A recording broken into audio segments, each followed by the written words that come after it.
Era el 20 de julio de 1969.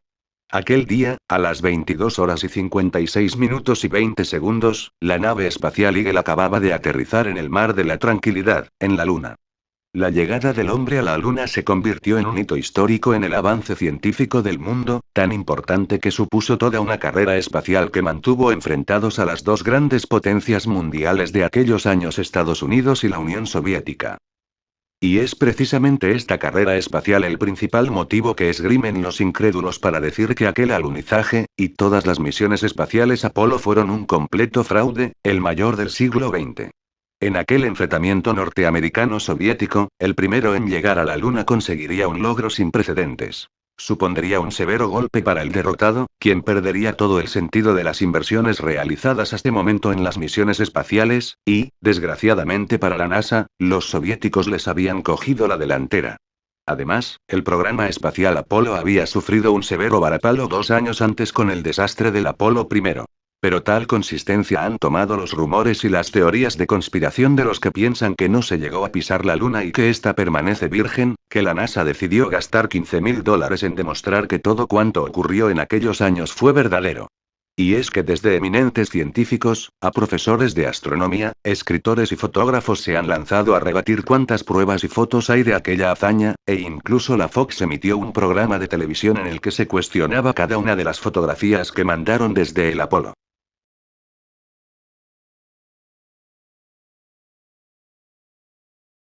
Es una pregunta que aún a día de hoy no se ha obtenido una explicación o razonamiento muy claro. Está comprobado científicamente que el cuerpo antes de morir pesa una cantidad y después de la muerte ha perdido 21 gr. Pero ¿se sabe a qué corresponden esos 21 gramos que perdemos después de exhalar nuestro último aliento? Según las investigaciones del Dr. Douglas McDougall y su teoría del peso del alma que se remonta a 1927, toda persona pierde 21 gramos en el último minuto de su muerte, lo que según él, equivaldría al alma o espíritu que se ha desligado del cuerpo carnal de la persona. Su teoría fue basada en experimentos con personas moribundas que fueron pesadas minutos antes de morir y en todas habían perdido la misma cantidad, 21 grs. El Dr. Douglas utilizaba para tal proceso una cama especial muy sensible a las variaciones de peso. Por cierto, dicho artefacto fue construido por él mismo.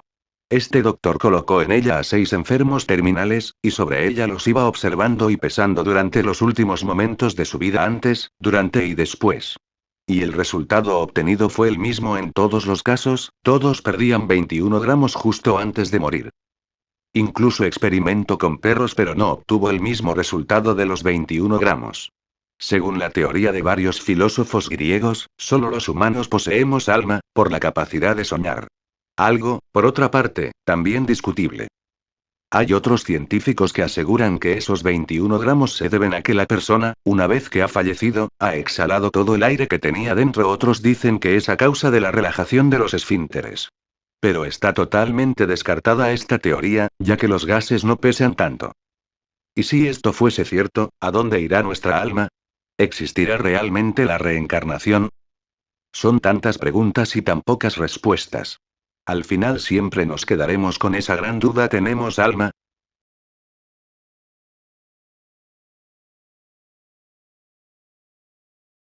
La señal WOW. Es el nombre, en círculos astronómicos, que se le dio a una emisión de radio que se sospecha podría tener un origen extraterrestre.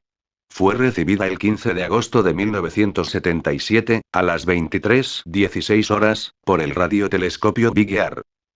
Por aquel entonces un procesador IBM 1130 captaba las señales obtenidas por el telescopio y las convertía en caracteres alfanuméricos que correspondían a la intensidad de cada emisión. Naturalmente, cuando estaban escaneando, los radiotelescopios escuchaban interferencias, ruido, generalmente ecos de la explosión del Big Bang. Y he aquí lo sorprendente del caso: la emisión captada duró 72 segundos, tuvo una intensidad 30 veces mayor que el ruido circundante y se estipula venía de la zona oeste de la constelación de Sagitario. Lamentablemente no fue grabada pero sí registrada por el ordenador del observatorio en una sección de papel continuo. El acontecimiento pasó desapercibido hasta que unos días más tarde el profesor Jerry R. Eman de la Universidad de Ohio, que por aquel entonces trabajaba como voluntario en el proyecto SETI, descubrió la extraña señal.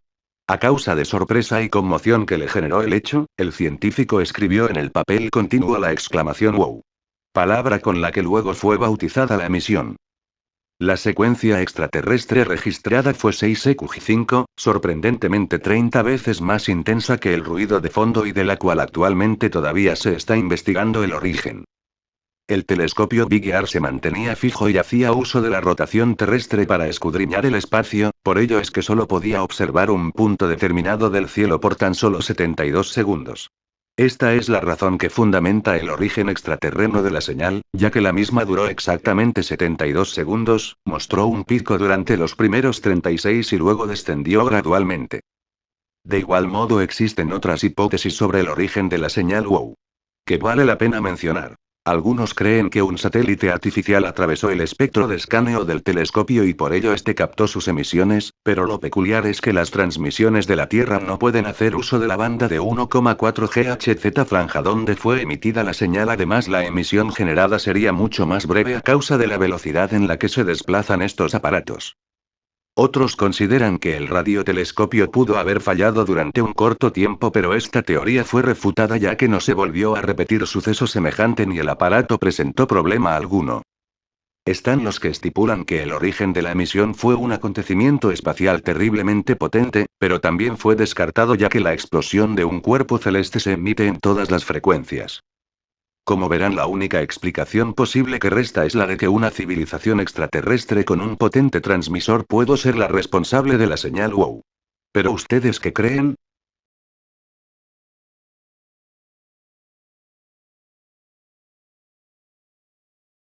La Biblia, en el libro del Génesis capítulos 6 al 9 nos narra la extraordinaria historia del diluvio universal y el arca que fue construida para salvar la raza humana y preservar la creación. Pero, ¿tenemos vestigios de que realmente el arca existió? Cuando Dios observó la violencia, la maldad y, en definitiva, los pecados del género humano, decidió borrarlo de la faz de la tierra, acabar con todo. Y lo haría provocando un gran diluvio cuyas aguas arrasarían la superficie del planeta. No obstante, reconoció a un hombre bueno, a un hombre justo, Noé. Él sería el elegido para preservar la dinastía del hombre. El Creador avisó a Noé de lo que iba a ocurrir, y le dio instrucciones detalladas de qué debía hacer para salvarse él, su esposa y también a sus hijos Sem, Cam y Jafet, así como sus respectivas mujeres. Su misión era construir un arca en la que, además de su familia, introduciría 7 parejas de cada uno de los animales puros y una pareja de los impuros. Con suficiente alimento para todos. Las indicaciones fueron precisas: un barco con forma de casa y un tejado a 2 aguas. Multitud de estancias. 300 codos de eslora, 50 codos de manga y 30 codos de puntal. Las medidas, aunque de todo punto insuficientes para la diversidad animal del planeta, sí son adecuadas para la navegabilidad y los rigores de las aguas bravas. Según las escrituras, llovió durante 40 días y 40 noches. Después, las aguas fueron descendiendo en su nivel, y el arca fue a asentarse sobre el monte Ararat. El monte Ararat se halla en la actual Turquía, y tiene 5.165 metros.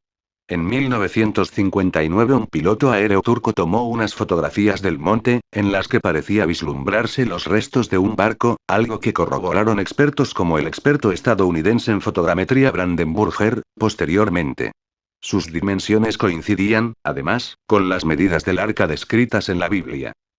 También el explorador francés Ferdinand de Navarra visitó el monte en varias ocasiones, en los años 50, llegando a encontrar un gran madero tallado, que debió pertenecer a una enorme estructura más compleja.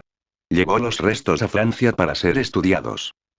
Estas son algunas de las exploraciones que hicieron soñar al hombre moderno con la demostración fehaciente de las palabras del Génesis. Se han sucedido, a lo largo de los años, diversas expediciones, la mayoría de ellas fracasadas. En otras, no se obtuvieron resultados concluyentes. No podemos todavía afirmar ni negar la realidad del arca. Es cierto que existe una anomalía en el monte Ararat, que todavía no ha podido ser demostrada, confirmada, ni desmentida. No obstante, si el descubrimiento de una milenaria arca de madera en dicho monte se produjese, lo que conseguiríamos no sería una respuesta a una pregunta, sino, probablemente, cientos de preguntas sin respuesta.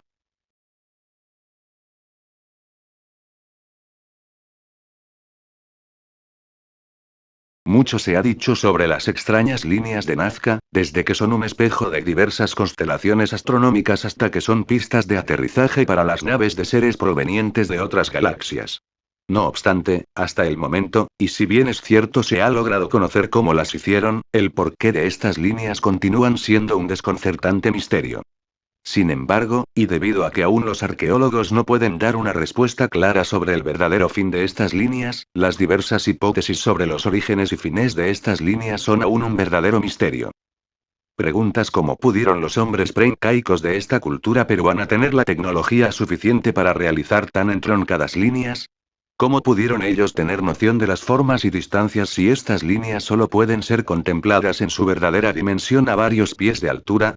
¿O por qué dieron tanta dedicación y esfuerzo en hacer las figuras?